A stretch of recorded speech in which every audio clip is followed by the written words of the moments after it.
Hello, my name is Célia. I'm a researcher at LMMP, PUC-Rio, and today I'm going to present the current work developed with Rafael Ribeiro, Bruno Liupercio and Márcio Carvalho.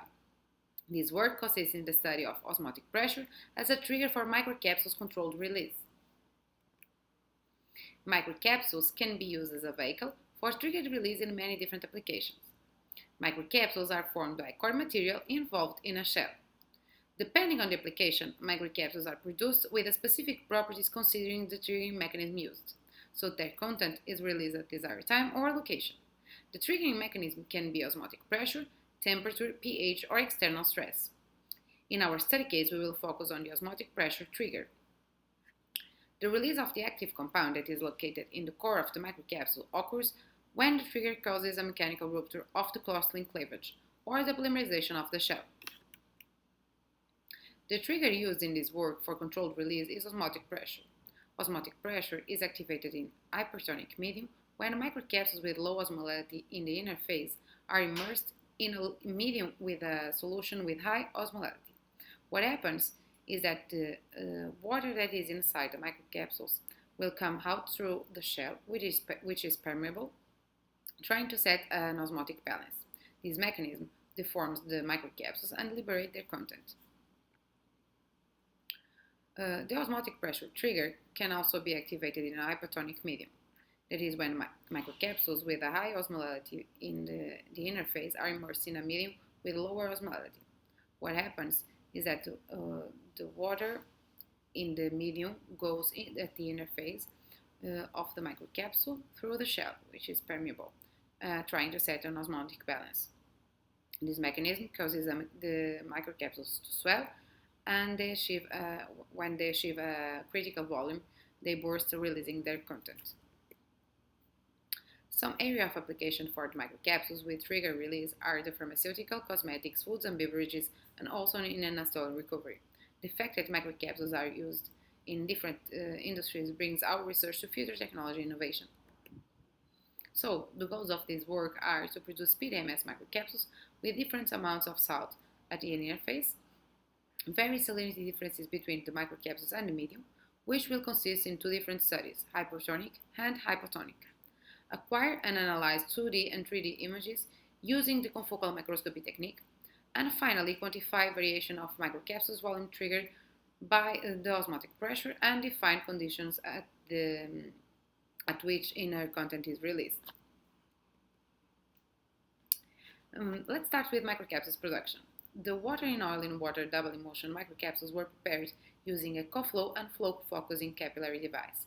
The first diagram illustrates the dynamic of the microcapsules production, where the inner phase goes inside the injection capillary, the middle phase and the outer phase flows through opposite sides, so the middle phase flows outside the injection capillary, and the outer phase flows outside the capillary collect. Microcapsules with different diameters and shell thicknesses are formed, controlling the flow rate of each phase. And flow in the collect capillary here to the collect phase. For better understanding, on the video recorded with a high velocity camera here, it is possible to observe the production of the microcapsules produced in this work. So, the composition of the inner phase and the collect phase change according to the experiment if it is hyper or hypertonic medium. The osmolality at the inner phase and the collect phase should be the same to set an isotonic medium. The microcapsule shell is formed by PDMS polymer in a 10:1 ratio, and the outer phase is a 10% PVA solution that acts on the shell formation. A confocal laser scanning microscope was used for visualization of the microcapsules during the experiments. The advantage of using this type of microscope is that it allows obtaining 3D images of microcapsules for volume quantification. Also, a concavity slice was used to enable multiple tests simultaneously. To use it on microscope, a 3D model was designed and printed in the lab facilities. This device improved the quality of image acquisition. Confocal microscopies are commonly used in a biological area in order to analyze 3D samples. In order to produce 3D visualization, this equipment relies on pinhole filters, which restrict all the light from out of focus planes and let only the focal plane light pass through, as shown by this image here. So, each section of the sample is acquired separately, here, and reconstructed to form a 3D image. This 3D image on the right-hand side of the slide here is an example of an image composed on a stack of approximately 60 plane images. Using this technique, it is important to add fluorescent pigments inside the microcapsules. This will allow to distinguish the interface of the capsules. For the microcapsules volume quantification, image processing was used. We chose to work with an open source software image, and it's called ImageJ. Briefly explaining what was performed was a selection of the region of interest of each image. In this experiment were the microcapsules. Then a segmentation and an infill operation was performed. This guaranteed that all the area inside the microcapsule was counted. Finally, the 3D object counter was used to quantify the number of voxels. Knowing the voxel resolution, this gave us the volume of each capsule through the experiments. Now, let's see the results of the hypertonic medium test. To perform the hypertonic tests, microcapsules with low osmolality were prepared. These microcapsules had 55 milliosmol per kilogram of osmolality. The test was conducted using 5 cavities of the device. Each cavity was filled with salt and water with different osmolality value. The lower value was 55 milliosmol per kilogram here, and a higher value was approximately 4,000 milliosmol per kilogram. It was expected to observe microcapsules buckling with the increase of osmolality. Dash images show a single focal plane from the results obtained during the hypertonic tests for each osmolality. Here. The acquisition was performed along 10 hours within intervals of 3 minutes, initial time, and 10 hours later. These results show that the microcapsules shrink and the shell buckles. The inner phase, the content, is represented in yellow, here. At the middle phase, the shell is represented in pink. The image was acquired in the highest fluorescence intensity plane, which means the middle plane at the initial time.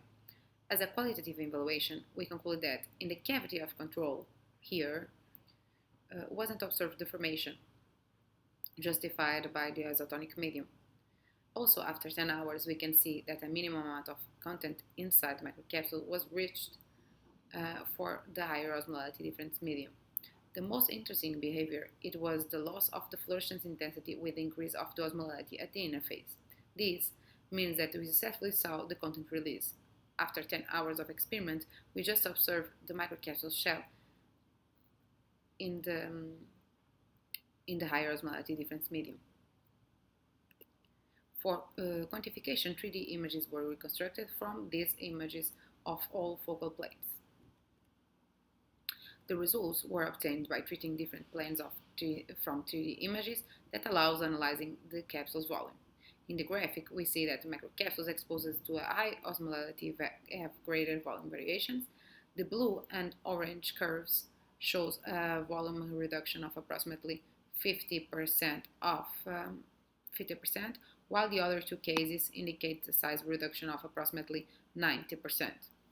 The results shown an almost total loss of content for microcapsules immersed in a high concentrations of salt, which indicates a promising tendency for larger samples. And now I'm going to present the results of the hypotonic medium test. To perform the hypotonic tests, microcapsules with high osmolality were prepared. These microcapsules have approximately 2,000 milliosmol per kilogram of osmolality. The test was conducted using 5 cavities of the device. In each cavity was set a different osmolality from the highest value to the lower value. It was expected to observe microcapsule swelling and rupture, decreasing the osmolality. Microcapsules that underwent hypotonic tests show similar behaviors for different osmolarities. There is a constant swell, which is more pronounced when the osmolarity of the medium is smaller. This image shows the microcapsules exposed to a medium width of 263 milliosmol per kilogram, which is the minimum concentration used. A large swell was observed, but even after 10 days of exposure, microcapsules bursting was not observed. Note that the scale of these images here are different. On the right hand of the image, the microcapsules are bigger than the ones on the left of the image.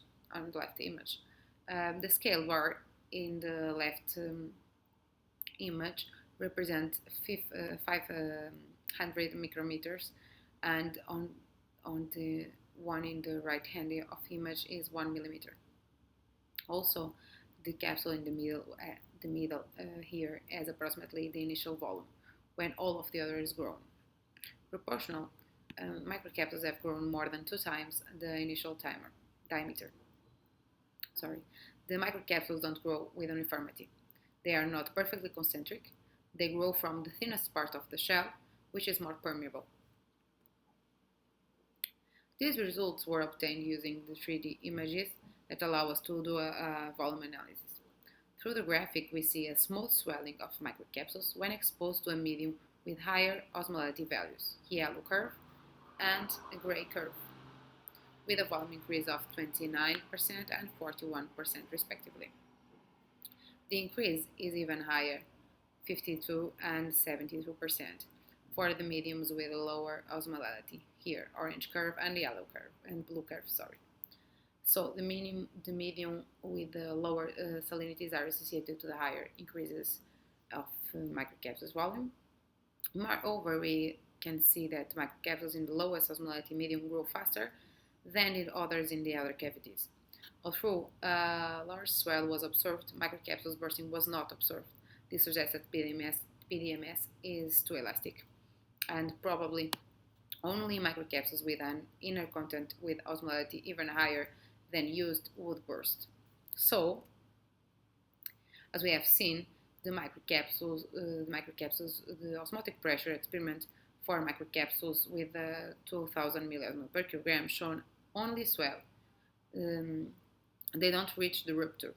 So we decided to produce microcapsules with a higher osmolarity. Microcapsules were produced with HCl and 10% of PVA solution in the interface. So we have achieved the production of a higher osmolarity microcapsule using HCl to increase the osmolarity inside the microcapsule, and also 10% of PVA at the interface that promotes a film and a rigid structure inside the capsule, making the bursting more abrupt.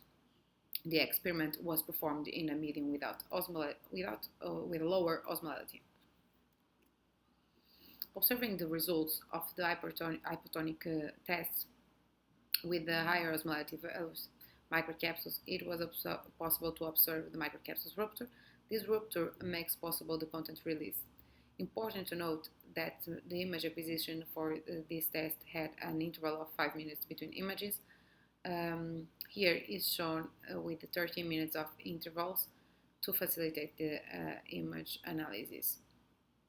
In the fourth image, here, it is possible to see microcapsules marked bursting in the next image of the sequence, here and here.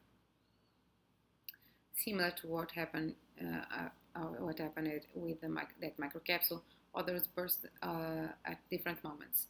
This time difference is explained by small variations in the shell thicknesses and the eccentricity of each microcapsule. After 4 hours of experiment, almost every microcapsule bursts. In the next slides, we will discuss this further. So, one advantage of using the confocal microscopy technique is to distinguish each phase in a dynamic visualization of the experiment. In the first video, it is possible to see the bursting described in the previous slide.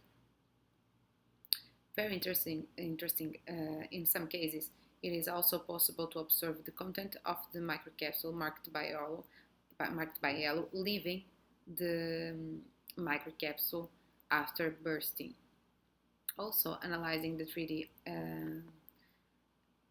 visualization, it is possible to observe how the PDMS shell stretch in the area which will rupture moments later.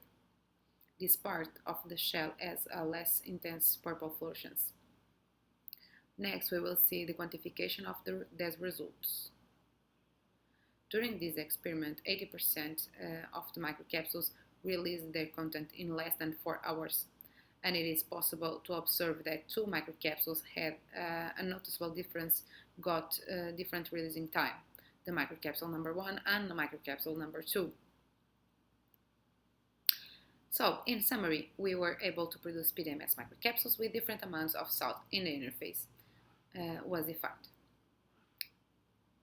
The effect of microcapsule properties using the osmotic pressure trigger was successfully studied by tracking their volume variations using confocal microscopy. The results indicate that it is possible to trigger the inner content release of the microcapsules by exposing them to a medium with higher solute concentration. Also, the results shown microcapsule swelling when exposed to a medium with a lower solute concentration, but rupture is only observed when the osmolality difference is higher enough. Buckling and swelling mechanisms may be controlled by microcapsule properties such as diameter and shell thicknesses. PDMS microcapsules can be used to delay reactions to require the inner content. I would like to thank Shell and INP for funding this research. Thank you all for your attention.